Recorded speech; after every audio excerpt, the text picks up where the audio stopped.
Hi, Joe. 40 passes against Michigan State, no sacks. I know Travion played a role in the protection, but how close is this offensive line to ultimately where it needs to be after a great performance like that? Yeah, I think we just grade ourselves weekly, and we hope that there's progress from week 1 to 2, 2 to 3, 3 to 4. They did a really good job. I think pass protection takes all 11, so the receivers have to be open at the appropriate time. Sometimes if the receivers aren't open, the quarterback holds the ball, so then the rush gets home a little bit more. And everybody's like, well, you got to protect. Well, it may be the receivers not getting open in time. So I think all phases were clicking. They had an extensive third down package. I thought our guys handled it really well. And I thought our running backs, both Trey and Q, did a great job in pickup. But we've seen growth from our group up front. And I think having Donnie back for the second game, you got the same 5 guys playing together, I think was a lot of continuity there. So hopefully we'll continue to build upon that. Chip, when you guys, it seemed to me like you ran that play against Marshall when you pulled 3 guys, and you ran the same play against Michigan, but you used a Mecca instead of a second tight end.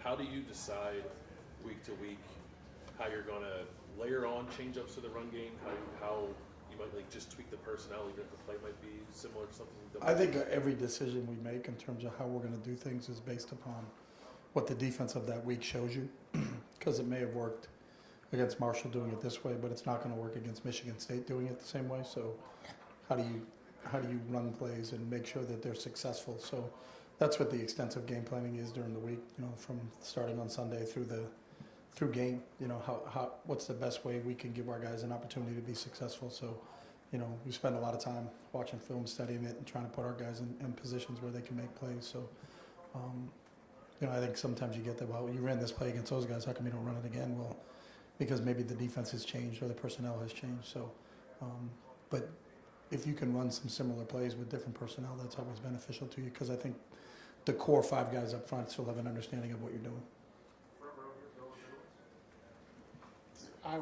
It's the best defense you've faced so far, maybe the best you've faced all year. It's the Big Ten. What's the challenge? I mean, is it just because they're so fundamentally sound that that you've got to be close to perfect yourselves, or what's the big challenge when you go against that? Well, Phil's been there for a long time, and I think they really, truly, they teach their system and they develop the players. They do an unbelievable job of developing players. And really, I think it starts in recruiting for them, so they know exactly what all 11 guys' skill sets are and what are required for them to execute the defense that they deploy each week. So I think they do a great job identifying who fits into their scheme, and then continue to develop those guys along the course of their careers there. And I think, they are fundamentally sound. I think they're really, really well coached. It'll be the best coached defense I think that we'll face all season long, and that's the challenge of going against them. And there's probably people have been against them for a long time now, so you can go back 10 years and look at what people have tried to do to them. But, I think the test of over time is that they don't give up X plays. They make you earn everything that you get. There's not going to be an easy one. So, it's a challenge that I think you get excited about if you're a real football guy going against somebody like Coach Parker. And can you just assess where Devin is right now? Obviously, he made a touchdown throw to Jeremiah. Where is he in the development right now? How happy are you with where he is? Devin's done a great job. I think obviously not being the starter is difficult for anybody, but he's been amazing as the backup in terms of what he's like in the room, and he's, as we talk all the time, a chin strap away from going in the game, and he was. We'll get knocked out, got to get another quarterback in the game. He goes in the game and throws a 17-yard touchdown, avoiding a blitz coming off the backside. So really happy where he is right now. He'll continue to grow just like the offensive line is continuing to grow. So I still think it's early for us. We're in game 5, and we'll continue to grow, and because we know it's going to be a long season, and we have to develop our depth at every position, because you never know when their opportunity is going to go into play more than just one snap. Their opportunity is going to go into play a chunk of the game because the starter got knocked out. So really happy where that is right now. Chip, just when you evaluate the first month as a whole, how do you feel like Will Howard has performed as a whole? I think Will's done a nice job. I think he's gotten better from week 1 to week 4.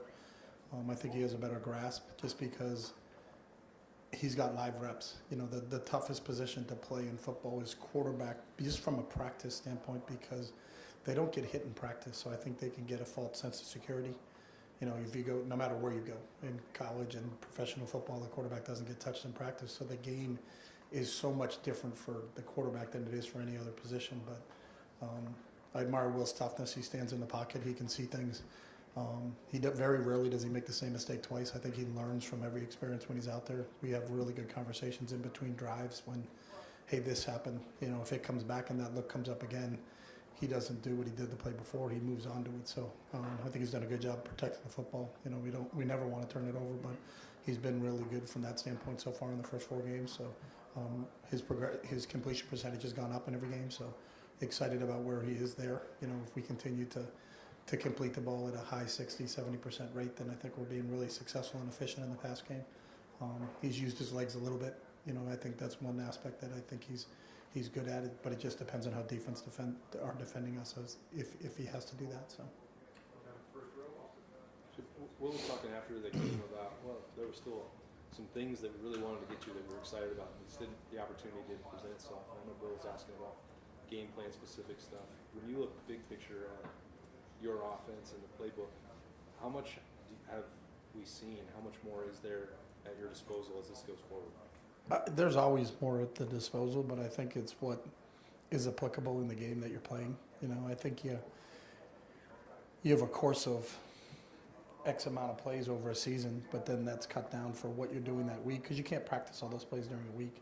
And then even the plays that you practice during the week, you don't get called in a game because that specific situation may have not come up in that game. You know, so, you know, as you go through it, sometimes you find yourself in the red zone more than you thought you were going to be in the red zone. Other times you find yourself you were never in the red zone. You know, you can go 2 or 3 weeks where you don't have the ball inside the 5-yard line, but you got some really good goal line plays, but you never get a chance to call those goal line plays because you scored from 20 yards out as opposed to punching it across the goal line. So each week is different. I think we always over-prepare probably more than often than not and say, hey, we got some really good stuff in these situations, but if that situation only comes up once, you only get to call 1 play. You had 5 that you thought were pretty good, but it only came up once. So those other 4, you know, you kind of put them in the Tupperware and tuck them away and then try to bring them back out again next week. But we spend a lot of time of how many reps do we have at this particular player, this particular scheme. And then maybe 2 weeks from now you're playing somebody that's similar to who you had 3 weeks earlier and say, hey, let's take some of those things out of the Tupperware that we practiced that week and really didn't get a chance to run. So.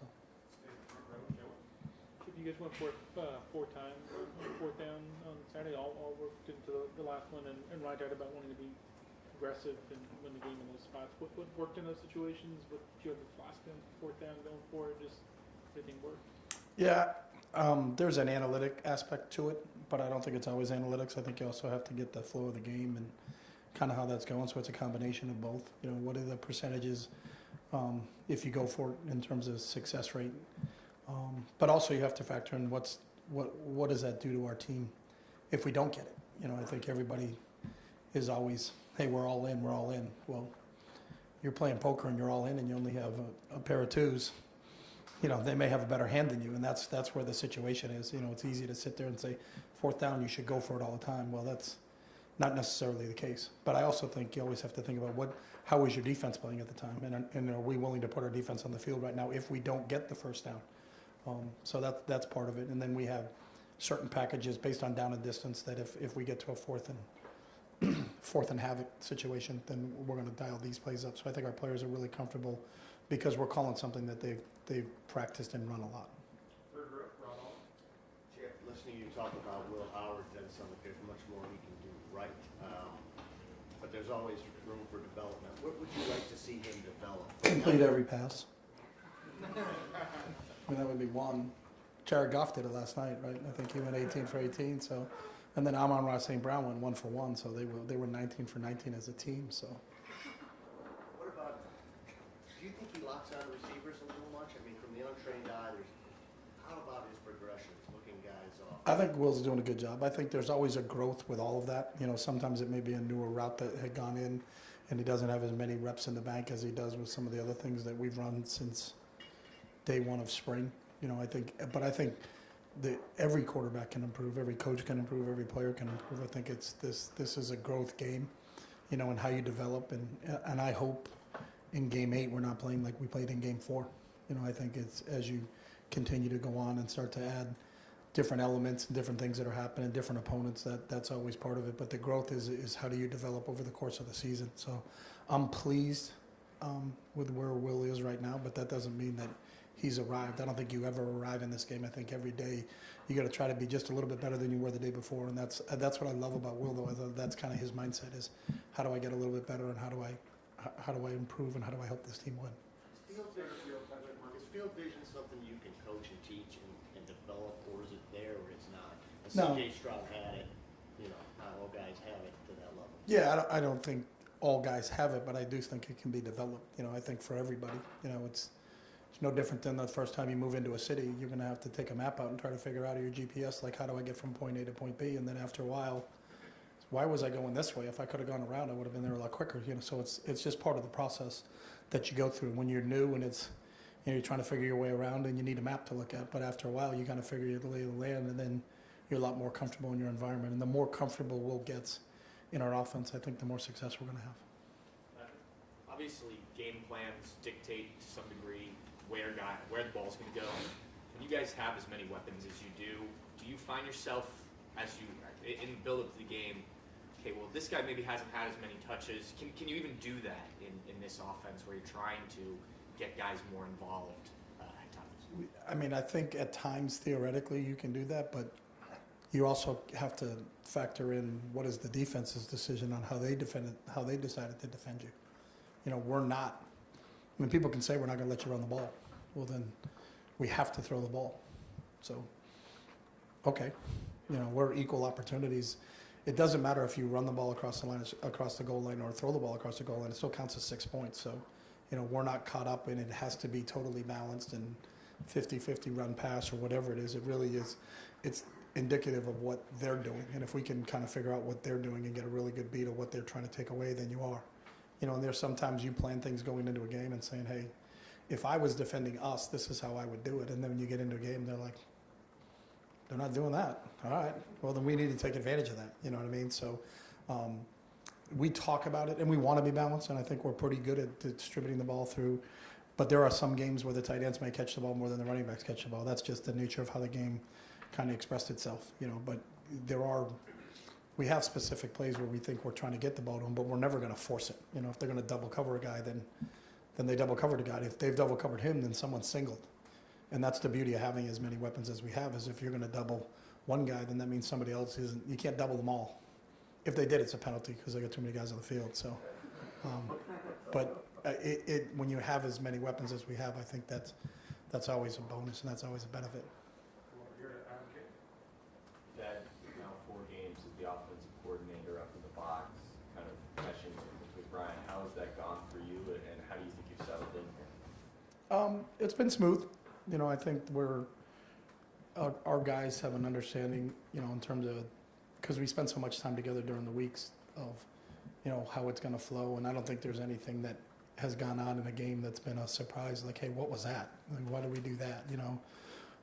There's a constant dialogue going on. But when we're in a third and short situation, we only have 4 or 5 options on third and short. You're not making plays up at the time. They're what you practice, what you've gone over, because you're going to call something that your players have a lot of confidence in running, because their confidence is based on their demonstrated ability of doing it in our training sessions. So I think it's been smooth. We haven't really faced a ton of adversity on the offensive side of the ball. So I think that's really when it'll show. But I'm confident that our communication systems and our protocols that we use right now are solid. Was there any sort of feel during Birmingham, like a little better as an offensive coordinator maybe than as a head coach? I missed the first part. Was there anything you'd liked better being an offensive coordinator that surprised you as opposed to being a head coach? You can go to the bathroom between series if you have to. It's about the only difference, I think. It's always kind of tough. Coach Coop can tell you that on the sideline. It'd be really difficult to say, hey, I'm going to leave, you know what I mean? But there's a bathroom upstairs by the booth, so if need be. Obviously, you have a lot of players that are big weapons, as Pat was talking about. Is there a worry or a risk sometimes of getting too far over the skis, being aggressive, knowing that you have almost like get out of jail free cards like Jeremiah Smith out there that you can just throw it up to? Or, Ryan was talking about trying to out scheme against a guy like Phil Parker, and you're saying, you enjoy that that challenge, but is it sometimes hard to dial it back when you have guys that are that explosive? Yeah, because it's not. We're not trying to out scheme anybody. We're trying to put our players in positions where they can make plays. I mean, anybody can draw a play up and say you should do this, you should do that. Then my question is, well, how many reps do you have in running it? You know, and do we feel really good because we've seen the 4 or 5 different ways they can defend that. So we're not trying to, and you're not going to out scheme Phil Parker. You know, that's just, I think maybe people think a little bit too much into that part, is that these people rather get that people's number. This game has always been about the players and always will be about the players. So, you know, who can really show up in those matchups, and that's what this game's about. You know, this is as good a defense as we talked about as we faced, but there's going to be a lot of one-on-one battles. You know, we have to win against their interior defensive linemen are outstanding. So that matchup with our center and guard against the 2 interior defensive linemen and the All-American linebacker are a huge matchup, and that comes down to just fundamental football.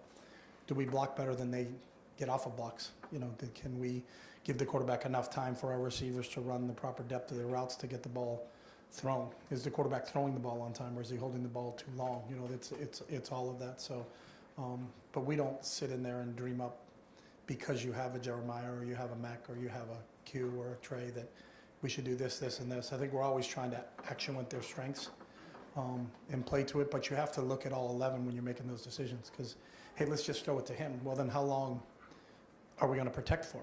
You know, if Jeremiah is going to run a 60-yard route, you know, I learned a long time ago, every inch on a piece of paper is a second of protection. So can we protect for that long? Can we hold up? And now, well, what are we going to do for that? Are we going to keep 8 guys in protection?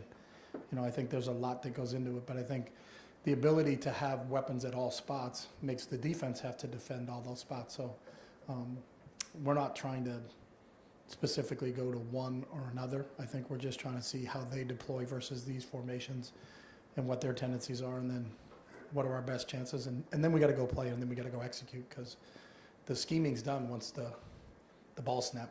You know, it's do our guys hold up longer in protection, and do our receivers get to the right depths, and does the quarterback deliver the ball on time to a location where the defender can't get his hands on it? Just following up on that, so does it, when you go against a Parker, does it feel like a chess match where the pieces can move, you know, independently type thing? And then what is the tell that you've gotten into a defensive coordinator's head, for want of another term, as a game goes on? It is a chess match where the pieces are moving. So what happened on play 1 may not be the same thing that happened on play 5. You know, it could be different because he could make a different call. And I don't think any coordinator on either side of the ball ever thinks about, am I getting in this person's head? You know, we're really microscopic in terms of our vision on what's the next play and what's the situation. It's 2nd and 9, it's on the left hash. You know, what are our calls on 2nd and 9 on the left hash on the plus 30-yard line? That's really where you are. You're not thinking about, am I in his head, not in his head. If you're thinking that, then he's in your head. And I don't have enough space for anybody else in my head, so I'm just going to concentrate on what the next down is, to be honest with you. Can I ask one quick follow? This is awesome. Just quick follow. Everybody's asking follows. You set the tone, though. Yeah, but when a play actually starts, what are you watching? When the play starts? When the play starts, are you watching how the defense is reacting? Because you know what you're trying to do offensively. Mm-hmm. Just as a coordinator, what are you watching? We have really specific, what we call eyes. So everybody has a specific spot on the field.